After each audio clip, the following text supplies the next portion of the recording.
निलेश रावळे होता, तो चंद्रकांत पाटलांच्या संपर्कात होता. चंद्रकांत पाटलांच्या कार्यालयात पाटील नावाचा व्यक्ती संपर्कात हे पाहता कोणते गुंड कोणाच्या संपर्कात आहे, राजकीय नेत्यांच्या संपर्कात कोणते कोणते गुंड असतात. दंगेकर असो की चंद्रकांत दादा असो, कोणी काय धुतलेले असं मला वाटत नाही. त्याच्यावर पुण्यातल्या या गुंडगिरीविषयी आपण काय बोलणार. ठाकरे बंधूंची पुन्हा एकदा मातोश्रीवर गुप्त कशाला, सगळ्यांना माहिती म्हणजे गुप्त कशी झाली ती. आता बंधू आहेत, बंधूंनी एकमेकाच्या घरी जाणं याला तुम्ही, मला असं वाटतं सतत पॉलिटिक्स बऱ्याच जण बोलाले आता युती होणार. अरे दोन भाऊ एकमेकाच्या घरी जाऊ शकत नाही का? गेले म्हणजे लगेच राजकीयच बोललं पाहिजे भावाभावाने, असं कोणी सांगितलंय का?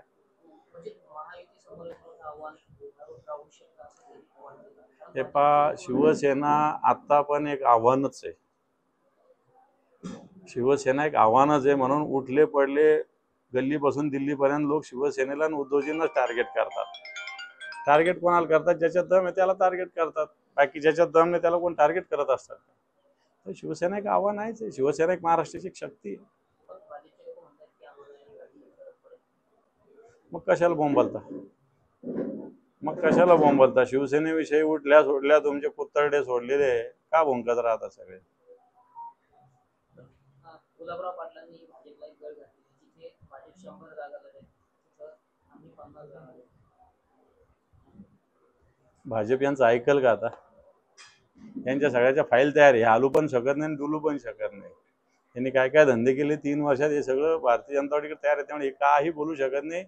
दिल्या भाकरीचे आणि सांगितल्या कामाचे, आपल्या ग्रामीण भागाच्या म्हणण्यानुसार दिल्या भाकरीचे आणि सांगितल्या कामाचे ते लोक राहणार आहे.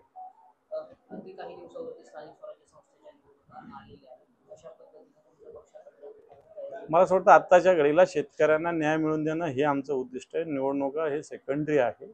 निवडणुका सगळ्याच राजकीय पक्षाला लढावं लागतात, त्याची आमची पूर्वतयारी सुरू झालेली आहे. पण आत्ताच्या घडीला मराठवाड्यामध्ये या सर्व शेतकऱ्यांना मदत मिळवून देणं, सरकारचे डोकं ठिकाणावर आणणं हे आमचं उद्दिष्ट आहे. मला वाटतं ते आम्ही आधी पार करू आणि नंतर इलेक्शन लढत बसू. याला जोडून प्रश्न आता संकेत दिले की दिवाळीनंतर आचारसंहिता आहे. हो, पक्षाच्या कार्यकर्त्यांना सांगितलं मी, तुम्हाला नव्हतं सांगितलं. लागेल ना, निवडणूक असल्या आचारसंहिता लागेलच. उद्धव ठाकरे अगदी मनसेच्या युतीसाठी अगदी जवळ झाले आहे असं प्रवीण दरेकर म्हणतात. मात्र राज ठाकरे यांनी असं कुठेही सांगितलं नाही की आम्ही एकत्र आहोत. प्रवीण दरेकर पण असंही सांगितलं नाही ना की आम्ही एकत्र नाही, असंही सांगितलं नाही. दुसरं पण नाही सांगितलं नाही, एकच नाही सांगितलं असं कसा अर्थ घेतात? ज्या अर्थी 2-2, 4-4 वेळेस एकमेकाला भेटतात, तर राज ठाकरे बोलले नाही पण विरोधातही नाही बोलले ना.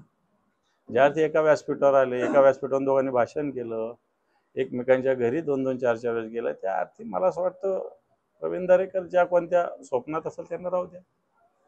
रामदास कदमांना, अनिल परबांना या सगळ्या गोष्टीचं चांगलं ज्ञान आहे. अनिल परब कोकणातलेच आहे, ते रामदास कदमांना चांगलं ओळखतात. त्यांना त्यांनी चांगलं उत्तर दिलेलं आहे. अजून त्याच्या पुढचंही उत्तर त्यांना देता आलं असतं, पण त्यांनी ते थांबलेले, मर्यादा पाळलेल्या आहे त्यांनी. जसं त्यांनी पाळलेलं नाही रामदास कदमांनी, पण अनिल परबांनी मर्यादा पाळलेल्या आहे. अजून काही पुढे जास्त बोलले नाही. ते एक मर्यादित, सगळ्या मर्यादा, संस्कृती, जुने सगळे एकमेकाशी संबंध याचं भान राखून त्यांनी मोजक्या शब्दात काही गोष्टी सांगितलेल्या. अजून बऱ्याच गोष्टी सांगू शकले असते. शेवटचा प्रश्न आहे, लाडकी बहीण योजनेवरून विजय वडेट्टीवार असं म्हणतात, स्थानिकच्या निवडणुका झाल्यानंतर ही योजना बंद होईल. ऑलरेडी आत्ताच जवळपास 50% महिला कमी झालेल्या आहेत. त्याच्यातल्या जी संख्या होती मागच्या वर्षी मंजूर झाल्या त्याच्यापेक्षा आता 50% जवळपास महिला आलेल्या आहेत. त्यामुळे सरकारचा उद्देश निवडणुकीपुरतं होतं. जसं उद्धवजी परवा बोलले की भाजपचे पगारी मतदार, तशा पद्धतीनं पगार देऊन मतं घेतलेली आहे त्यांनी. मतदान झाल्यानंतर पगार आपोआप बंद होणार आहे. आता बघा ते लाडके भाऊ बंद झाले की नाही बघा तुम्ही, तसं लाडक्या बहिणीचं होऊ शकतं. थँक्यू.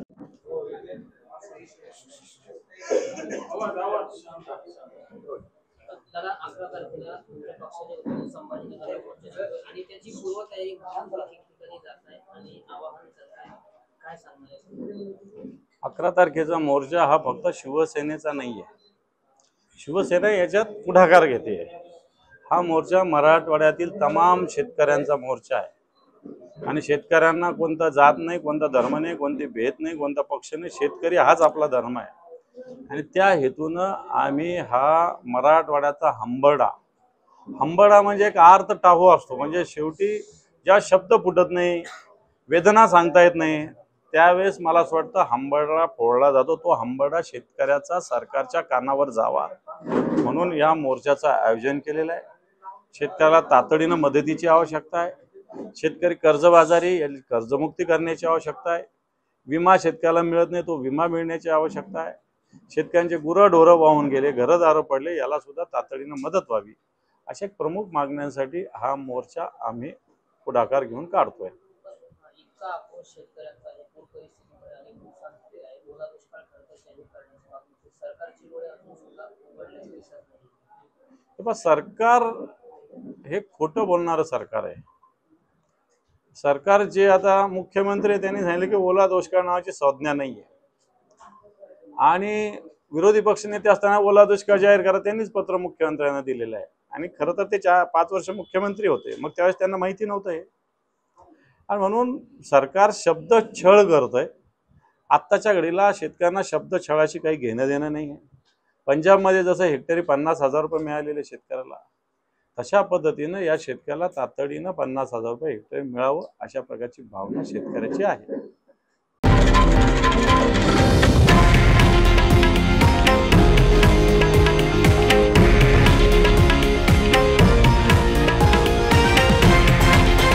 हे आहे देशातील नंबर 1 न्यूज नेटवर्क आणि आपण पाहत आहात TV9 मराठी, एकमेव.